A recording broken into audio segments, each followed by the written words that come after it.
Hello student, প্রথম শ্রেণীদের জন্য এই ভিডিওটি 2024 তৃতীয় পর্যায়ক্রমিক মূল্যায়নপত্র বা ফাইনাল পরীক্ষা সংযোগ স্থাপনের সক্ষমতা অর্থাৎ বাংলা পরীক্ষার কিছু সম্ভাব্য সাজেশন নিয়ে তোমাদের সাথে আজকে আলোচনা করব।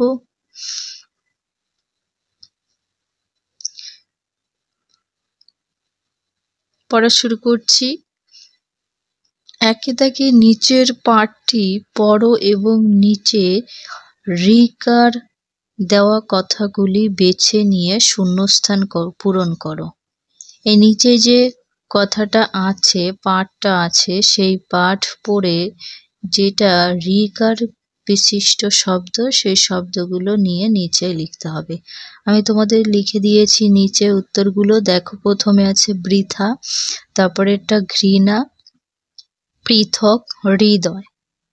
তোমরা পরপর লিখে নেবে। 2 দাগে এলোমেলো শব্দ সাজিয়ে অর্থপূর্ণ বাক্য গঠন তৈরি করতে হবে। এখানে এলোমেলো আছে, সেটাকে সাজিয়ে লিখতে হবে। প্রথমটা আছে ফুলে ফুলে এক সাদা ধারে কাশ বন, সাজিয়ে লিখলে হবে এক ধারে কাশ বন ফুলে ফুলে সাদা। ক্ষয় দাগের এখানে প্রশ্নটা একটু বানান উল্টোপাল্টা হয়ে গেছে, তোমরা প্রশ্নে দেখে নেবে। এখানে নেইনি হবে নেইনি তালে, এখানে মেইনি মাসে বৈশাখ ছিল, এটা হবে এই বানানটা, এটা একটু উল্টোপাল্টা হয়ে গেছে। তারপরে উত্তরটা কি করে লিখতে হবে, বৈশাখ মাসে মেইনি মাসি নেইনিতালে ছিল। এটা উত্তরটা সঠিক আছে, কিন্তু প্রশ্ন টাইপটা একটু উল্টোপাল্টা হয়েছে। 3 দাগে ফাঁকা জায়গায় অক্ষর বসিয়ে পশুর নাম লিখতে হবে। এগুলো থাকবে না, যেগুলো নীল কালির লেখা সেইগুলো থাকবে না। তাহলে প্রথমটা হবে বাইসন, স আর রয় রস্যু মাঝখানে যদি জয়কার যা দেওয়া হয় কি পশুর নাম হবে সজারু। পরেরটা হবে বেজি, তারপরেরটা হবে হরিণ, তারপরেরটা বাদর। 4 দাগে দেখে নেব কোন ঋতুতে কি হয়, ঠিক মতো চিহ্ন দিয়ে মেলাতে হবে। প্রথমে গরম, তাহলে গরমে কি হবে, আম, কাঁঠাল, জাম, লিচু, এর সাথে মেলাতে হবে। শীতকালে হবে পিঠে পুলি, নতুন আলু, তারপরে ফুলকপি, চড়ুই ভাতি, গরম গরম জামা পরতে হবে। বর্ষাকালে গাঢ় মেঘ, ঝমঝম জল পড়ে, আর শরৎকালে শিউলি ফুল, পুকুর ভরা জল থাকে, কাশফুল ফোটে। 5 দাগে নিচের অংশ পড়ে তাদের নাম লিখতে হবে। কয় দাগে আছে বাইরে সবুজ ভেতরে লাল, রসে ভরা ফল, লতায় বোটায় আছে ধরা, যেন সে ফুটবল। তাহলে আমার নাম কি, অ্যান্সার লিখতে হবে তরমুজ। খ দাগে আম থেকে যদি আম কথাটা থেকে যদি বাদ দেওয়া হয়,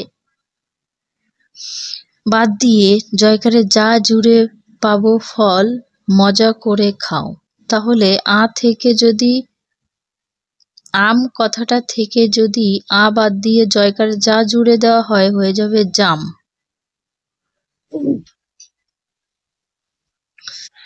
ছয় দাগে match the words with the pictures, নিচের ছবিগুলো সাথে তাদের নামের সাথে ম্যাচিং করতে হবে। প্রথমে আছে ভেড়া, তাহলে ভেড়াকে ইংলিশে বলে শিপ, শিপ মানে ভেড়া। তারপরে এটা হচ্ছে ঝিনুক, তাহলে হবে শেল। পরেরটা মাছ, মাছকে বলা হয় ফিশ। পরেরটা আছে বেঞ্চ, বেঞ্চ মানে বেঞ্চ। আর এটা হচ্ছে চেন, চেনের সাথে ম্যাচিং করে দিতে হবে। 7 দাগে আগে পরে ও মাঝের সংখ্যা লেখো। দেখো কয় দাগে আছে, যেগুলো ব্লু কালারে থাকবে সেটা অ্যান্সার, এখানে ফাঁকা থাকবে, আমি উত্তর লিখে দিয়েছি বলে এখানে ভরাট আছে। তাহলে 20 আগে লিখতে হবে 19 এবং 20 পরে লিখতে হবে 21, ক্ষয়ের দাগে 26 আর 28 থাকবে, এখানে 27 সংখ্যাটা লিখে নিতে হবে। গয়ের দাগে এখানে ইংলিশে দেওয়া হয়েছে ইংরেজি সংখ্যা, তাহলে 34 এর পরে 35 লিখতে হবে এবং 36 লিখতে হবে। 8-এর দাগে নানানভাবে 15 বানায়, নানাভাবে 15, এগুলো থাকবে না, উত্তর নিজেদের করতে হবে। 15 কত কত সংখ্যা দিয়ে পাওয়া যায়। 9-এর সাথে যদি 6 যোগ করা হয় 15 হয়, তোমরা আঙুল গুনে নেবে। 7-এর সাথে 8 যোগ করলে 15 হয়, আর 6-এর সাথে 9 যোগ করলে 15 হয়। এখানে দুটো দেওয়া হয়েছে, দেখো এখানে 9 আছে আর এই জায়গাটা 6 আছে, সেজন্য অসুবিধা নেই, দুটো সংখ্যা বলতে গেলে এক। 12-এর সাথে 3 যোগ করলে হয় 15, আর 15-র সাথে 0 যোগ করলে হয় 15। আজকে এখানে ভিডিও শেষ করছি। ভিডিও ভালো লাগলে লাইক করো এবং তোমার বন্ধুদের সাথে ভিডিও শেয়ার করে দিও, তারাও তোমাদের জন্য পরীক্ষায় পাশ করতে পারবে, ভালো নাম্বার পেতে পাবে। যদি ভিডিওটা কেমন লাগলো অবশ্যই কমেন্ট করে জানিয়ে দিও। আজকে যদি চ্যানেলে নতুন হয়ে থাকো তাহলে চ্যানেলটিকে সাবস্ক্রাইব করে রেখো, এবং